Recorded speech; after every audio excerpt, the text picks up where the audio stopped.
So ayan guys, so another na videos na naman natin to ngayon. So ayan, so ngayon pala guys may ipapakita pala ako sa inyo dito sa ano natin, sa game natin sa DCB. So ayan, so ngayon guys kasi sinabi ko sa inyo noon no nag-video tayo, no naglaro tayo ng DCB na gusto natin paabutin ng 400 scores. So yung ginawa kasi natin noon may negative talaga siya. So ayan. So for example ganito.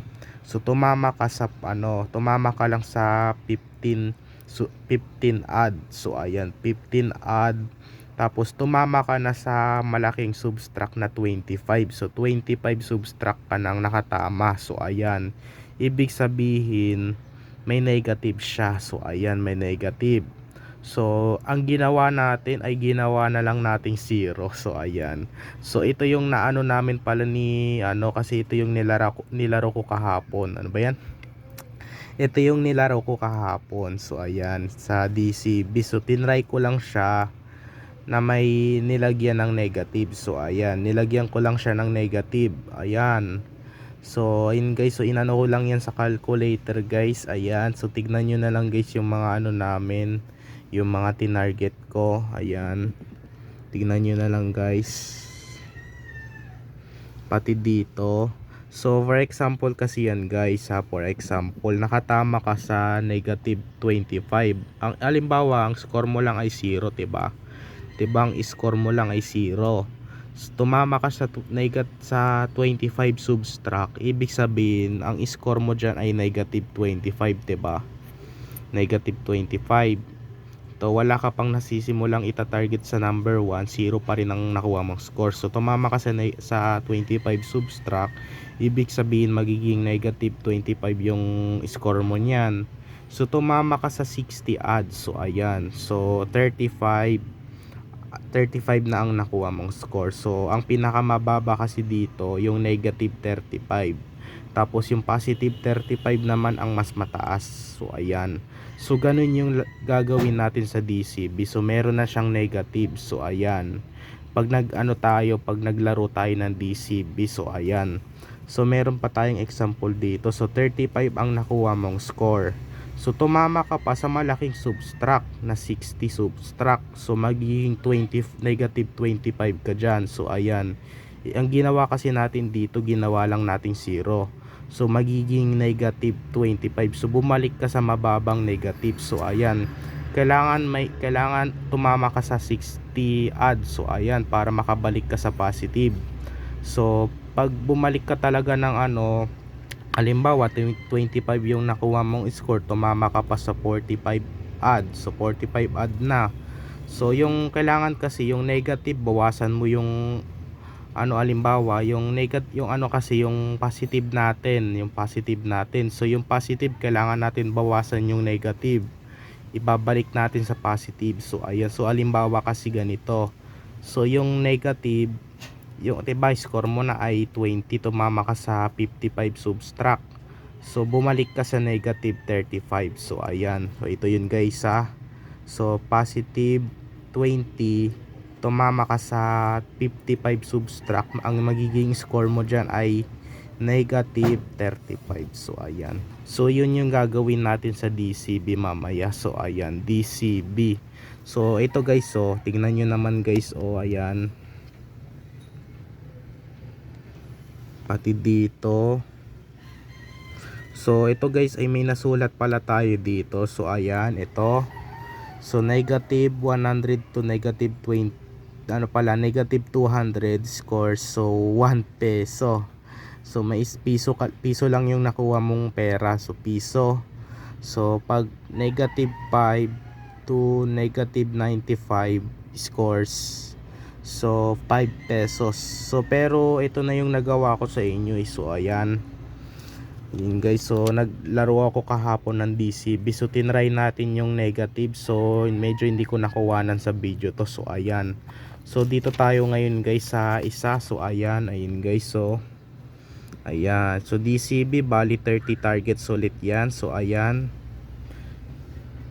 pati dito, so meron ulit tayong nakasulat dito. So negative 100 to negative 200. So for example kasi guys, ganito. So ang nakuha mong score ay ay 95 odds. So tumama ka sa 95 odds. So ngayon tumama ka na naman ulit sa 95 subtract. So 95 subtract na yung natamaan mong score. So pag halimbawa kasi nakatama ka sa 95 odds, so ngayon ay nakatama ka sa 95 subtract. So magkaapareho sila. So wala siyang negative at saka positive.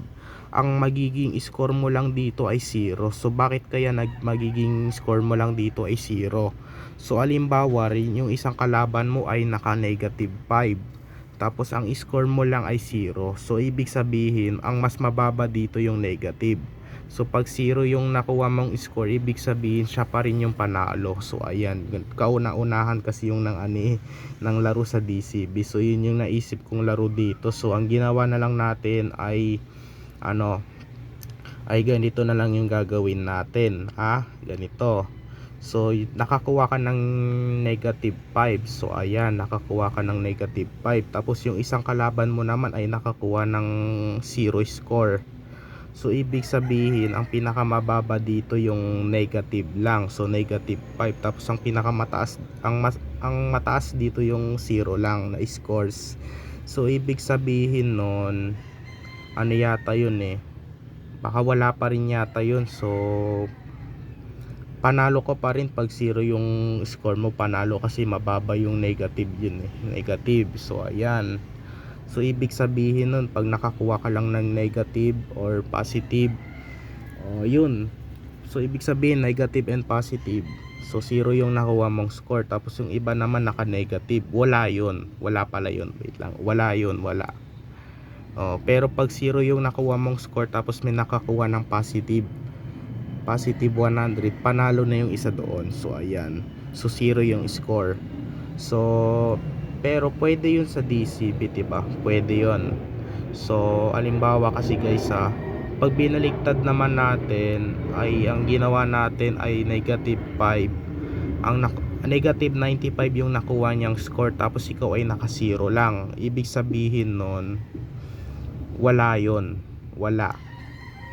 Wala yun, wala sa dalawang nanalo. So kasi yun naman talaga yung DCB. So ayan, so yun yung gagawin natin mamaya do sa board ko. So ayan, so ngayon ay tapos na tayo maglaro ng dart balloon. So ngayon ay balik ulit tayo dito sa sa nilalaro nating DCB. Sa may dart calculate board naman tayo ulit, kasi dahil sinabi ko sa inyo na bakit may negative talaga siya. So ayan, bakit may negative.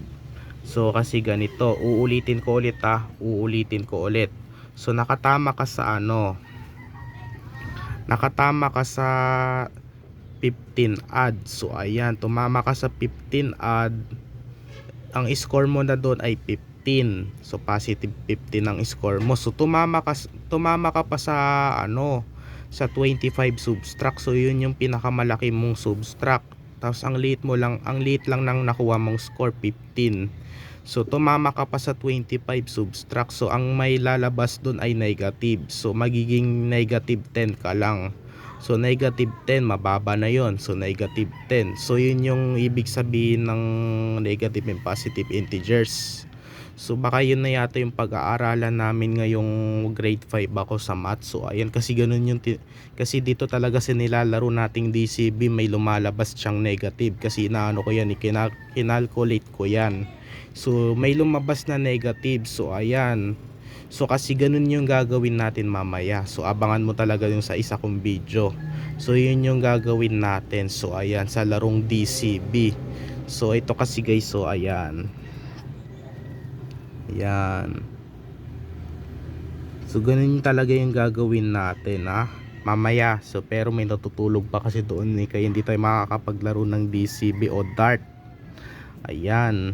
So bali 30 targets. So ayan, 30 targets. So pag umabot ka lang dito sa negative 5 to negative 95 scores, it's very daw yun. Pero wala kasi ako nakalagay dito Pero okay lang. So itatry lang talaga natin mamaya. Itatry natin to mamaya sa natin laro nating DCB. So ayan, kung makakaabot ba tayo dito sa mga negative, kung makakaabot ba tayo ng kung ang score lang ba natin ay nasa negative or tapos ang score natin ay nasa positive. So ayan, or yung ang score lang natin ay 0.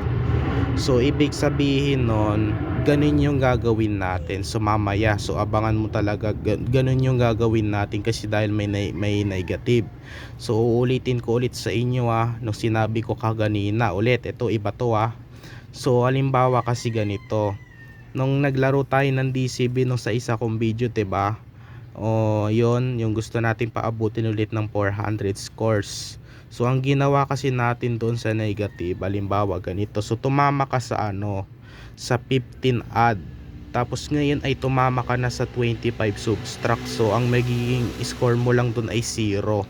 So ganun talaga yung ginawa ko sa DCB, pero ang gagawin na lang natin, gagawin nating negative. So ayan, ang pababa dito yung negative. So yun yung gagawin natin sa Dart Calculate board game. So ayan, so abangan mo talaga to kasi kaya dahil may lumalabas siyang negative. So ganun yung gagawin natin mamaya. So abangan mo, maglalaro tayo kasi may natutulog pa doon sa hindi tayo makakapaglaro ng DCB. So abangan mo na lang pag tayo kasi nung sa isa kong video nag dart balloon lang tayo so ayan. So ngayon ay tapos na, so balik tayo ulit dito. So ayan, sa larong DCB. So hanggang dito na muna yung video natin ngayon. So ngayon ay April 8. So ayan, April 8, it's Wednesday. So ayan, Wednesday ngayon guys. Ayan, so sa June 8 pa daw yung balik namin. So ayan, sa June 8. So hanggang dito na muna yung video natin ngayon guys. Bye.